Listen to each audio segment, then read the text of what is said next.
This is a woman who I just met a few moments ago, and I am incredibly humbled to introduce her and have a chat with her. We've already been laughing quite a bit since we started chatting. This is Shellye Archambeau, and she, of course, is the CEO of MetricStream. The snapshot is 30 years, started in sales, CEO, 2,000, almost 2,000 employees around the world, right? Now, the long version I'm going to read because it's totally worth reading. And of course, I have to now find the email that I lost. Here it is. Okay, great. So, Miss Archambeau is the CEO of MetricStream, a Silicon Valley-based governance, risk, compliance, and quality management software that helps companies around the world improve their business performance. Under Miss Archambeau's leadership, MetricStream has grown into a recognized global market leader with nearly 2,000 employees around the world. The company has been recognized for growth and innovation and has been consistently named a leader in GRC, governance, risk, compliance, by leading independent analyst firms. Ms. Archambeau has proven global business expertise combined with public policy passion. As a member of the board of directors for the Silicon Valley Leadership Group, a nationally recognized organization focusing on fostering a cooperative effort between business and government officials to address major public policy issues affecting Silicon Valley. Mrs. Archambeau has led initiatives and Washington, D.C. delegations to address regulatory compliance and improve governance. She served on the board of directors and the audit and technology committees for media research company Arbitron from 2005 until acquired by Nielsen in 2013, and she currently serves on the board of directors of Nordstrom and Verizon Communications.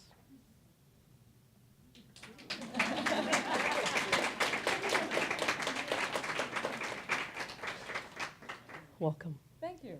So, to start, I understand that you are one of the first African-American woman who went on international assignment in IBM, and you are one of the very few African-American CEOs in the tech world. Please speak to your experience and the journey and some of the challenges that you've experienced. So, boy, that's a broad question to talk about over that whole period of time. What I will tell you, oh, thanks, Noni. Thank you. Okay. What I will tell you is, when I think about my overall career, one of the ways to sum it up is to realize that I'm a big believer in planning. And the reason I'm a big believer in planning is I decided back in high school, frankly, one of those really odd ducks, decided in high school that I actually wanted to run a business because I enjoyed all the clubs and organizations in high school, and whenever I joined one, somehow I always ended up leading it, and I really enjoyed it. And what I heard was, well, gosh, if you're running clubs, it's just like running a business, coming up with an objective, lining up people to get something done, accomplishing a purpose. And I said, great, if that's business, then I'll go run a business. So that was my objective. But when I looked around, I didn't see people who looked like me running businesses. So that told me that my odds for success were actually pretty low, right? So what can I do to increase my odds for success? And frankly, that question is the one I ask myself every day for the last 30 years. What can I do to improve my odds? And then what I did was to put a plan in place, do my homework, so that I can increase my odds for success to achieve those things that weren't going to happen if I just followed the normal course and path. At least that was my belief. So when you look at some of the steps, the IBM piece, for example, it's a great example. The reason that job happened was not because I just fell into doing an international assignment. It's because I looked up and said every single CEO at IBM, two things. One, they start out in sales, which is why I started out in sales.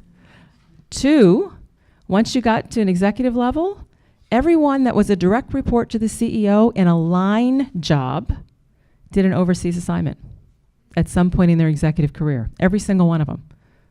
Well, nobody was talking to me about an international assignment, so I started talking to them about an international assignment. Because you have to ask for what it is that you want But in order to know what you want, it's important to have an objective. Because people ask me all the time, what should I do next? And my honest answer is, it doesn't matter. It doesn't matter unless you actually know what you're striving for. Because any step will take you on a path. The key is, do you know what path and direction you're trying to go in? Then I can help you with what step you ought to be taking. So planning is really, really important. And that kind of underlies my overall journey. And oh, by the way, you're the only one that can optimize to your plan. No one else is going to optimize to your plan, not your boss, not your coworkers, not your mentor. It's up to you. All those others can provide help and play a role, but you own your career and your career path.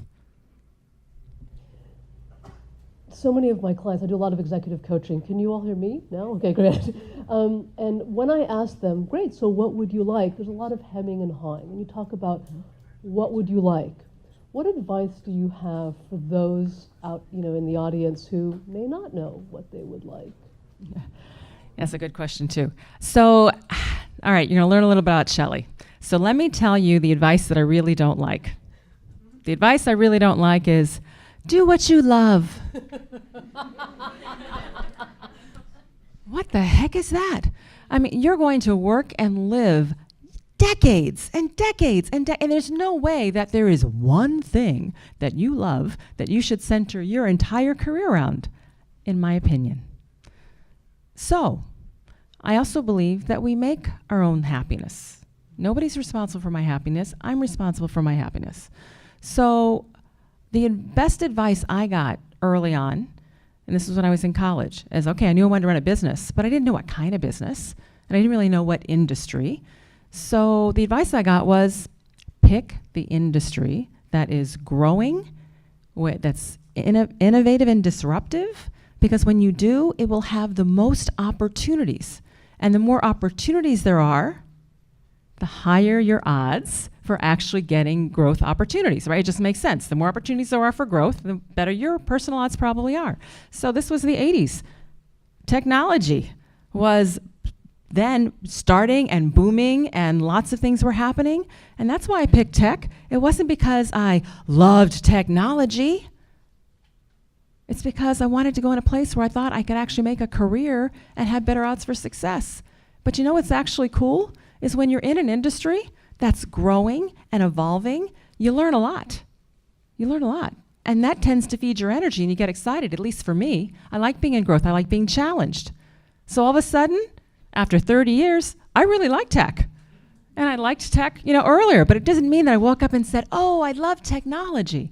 So all I'm saying is, when you're thinking about your career, you can fall in love with different roles and different activities within different industries. It's up to you to create that overall environment. But if you pick an industry in an area that is actually growing, where there's lots of opportunities, odds are much higher that you will get more opportunities. If you go into something that's stagnant or declining, it's going to be much harder for you to push up that hill.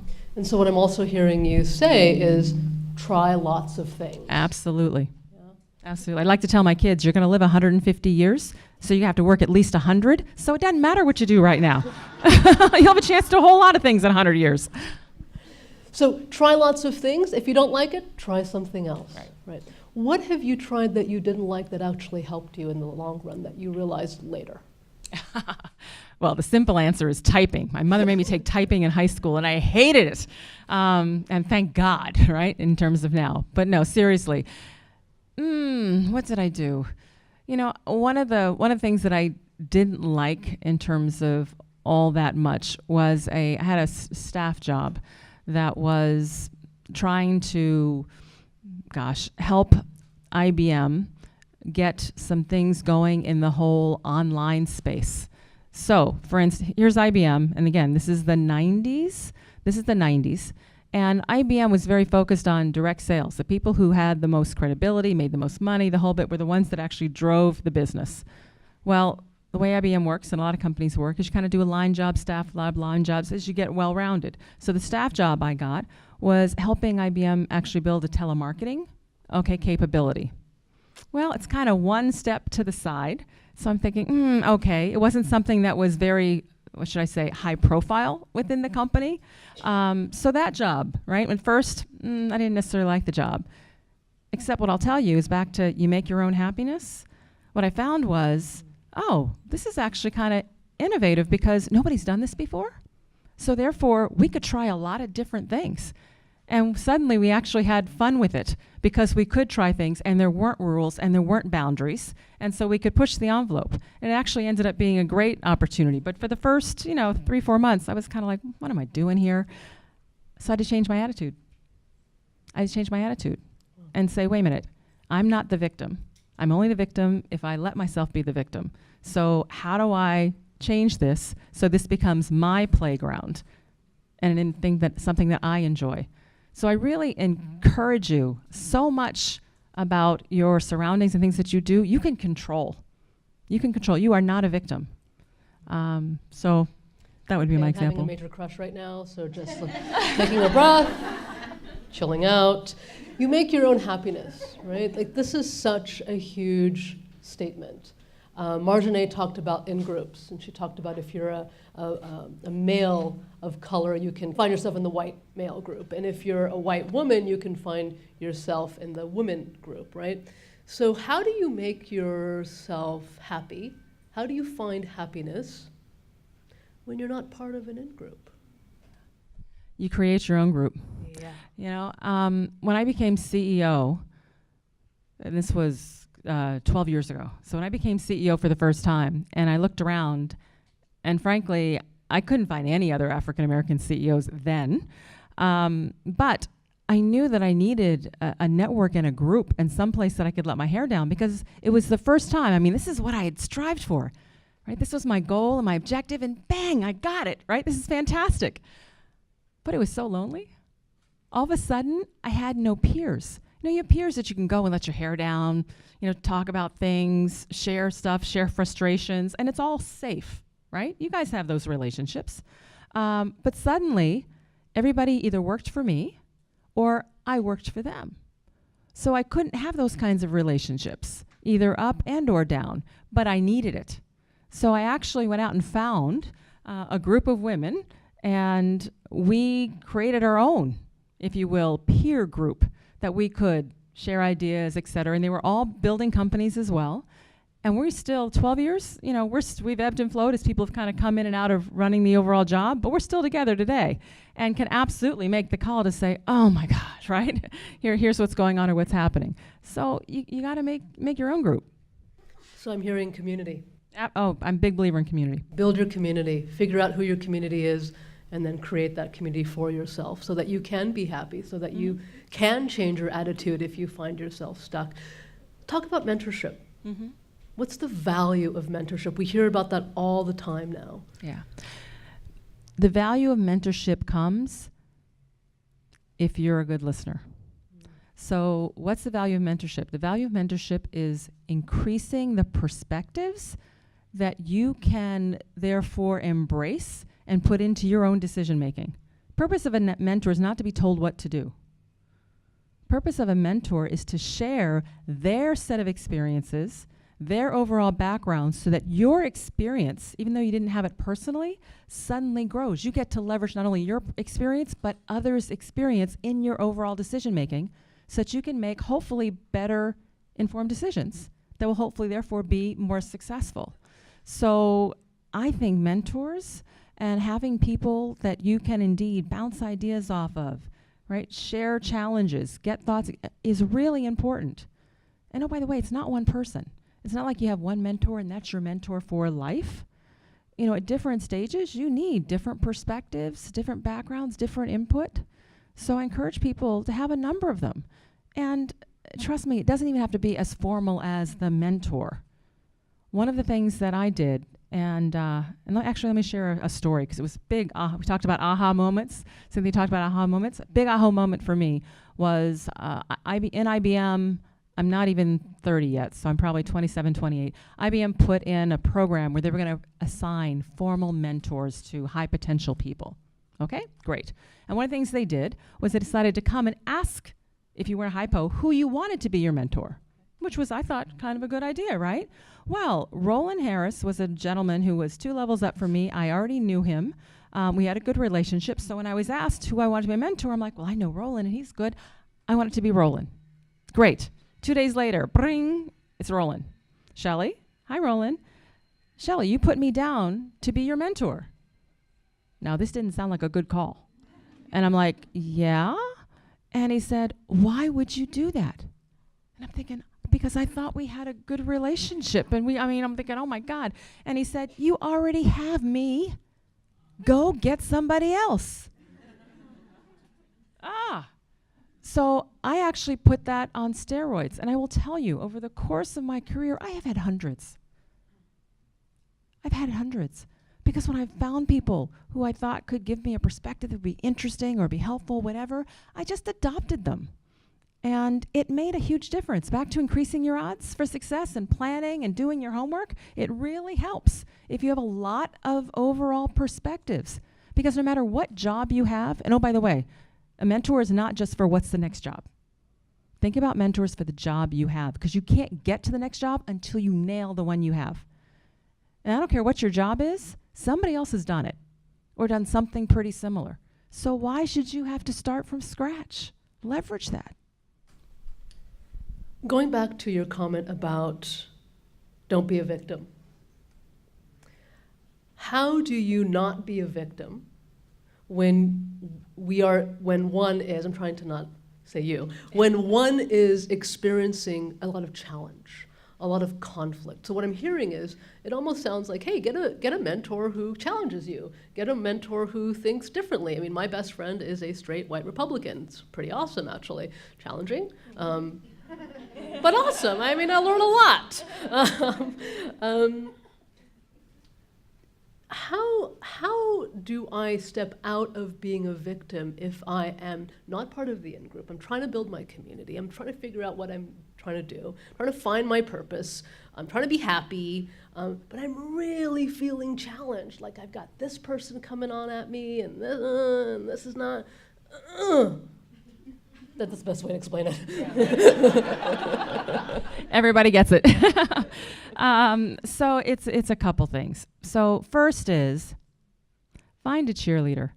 You know, early in your career, I would love to say that the woman you're seeing here in front of you now is exactly the woman, I was exactly the same when I was 28. No. Was I as confident? The answer is no, right? Was I as self-assured and all those? The answer is no. So, you know, part of it is how do you get there? One of the things that I think is huge is find a cheerleader, a personal cheerleader. Because everybody in this room is pretty awesome, right? Everybody in this room has accomplished, you're educated, you've accomplished certain things, you have capabilities, you have passions, you have all those things. But when is happening, it doesn't feel that way, right? Well, it just doesn't feel that way. If anything, you feel inept and you feel, all those things. You need somebody that is going to remind you that you are awesome. Somebody's going to remind you, look at all that you've done right up to this point. Remember who you are so that you can get out of that overall funk. Now, I've been really fortunate. My husband is my personal cheerleader. And he's the one that when something happens, right, he will pick me up, cheer, cheer, cheer, and then kick me in the pants to get me out again, right? And trust me, you need it. You need it. Because so many things in this world, all right, are judging you, and especially you, especially us. Women of color get judged, I think, more harshly than anyone else out there. And it's not just on the workplace. I'm talking about society. We get judged on everything. So you've got to find that cheerleader to remind you and to push back against all that's coming at you. I love it. So change your OkCupid profiles to say cheerleader. Okay. So let's change the conversation a little bit to diversity. This is a passion of mine. I'm all about disruptive diversity and inclusive culture. Marjane talked a lot about her experience, a lot in the 5 seconds that she talked. This is something that we hear about all the time My experience is that unconscious bias is the quick fix, which that was a little obvious when I think about that. What's missing in the conversation today? What are we not talking about that we need to be talking about? Gosh. We're going to be going on for When you an think- extra hour.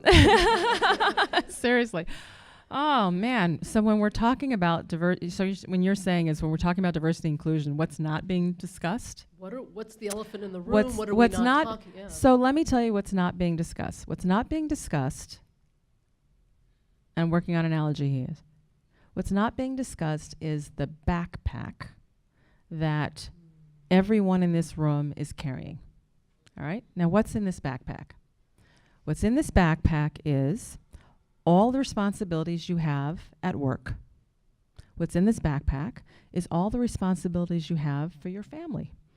If you have children, if you have older parents, right? In this backpack is responsibilities you carry for your church or your place of worship or where you spend time there. What's in this backpack are your community commitments that are in there. What's in this backpack is all the things that you get judged on.